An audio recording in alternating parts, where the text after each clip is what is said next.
सिद्धेश्वर दादा काय म्हणते, "ताई जेवलीस का?" हो, जेवण झालं माझं. तेच ना, ते तर आमच्या वर्धा जिल्ह्याच्या पालकमंत्र्याला नाही समजलं ना. कालपासून तर माझ्या डोक्यात तेच घुमत आहे. मी व्हिडिओ पण टाकलेला आहे एक छोटा.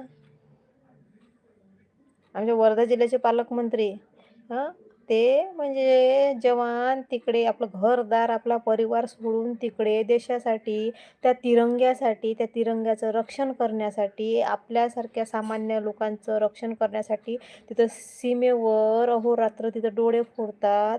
हां, त्याला सुखाचा सणवार नाही, काही नाही राहत त्या लोकांले. हं. विचार करा आणि ह्या आमच्या वर्धा जिल्ह्यातल्या पालकमंत्र्यानं पंकज भोयर या पालकमंत्र्यानं काल त्या तिरंग्याचा ध्वज माहीत आहे का? बूट घालून पायामध्ये बूट घालून त्यानं तो ध्वज फडकावला.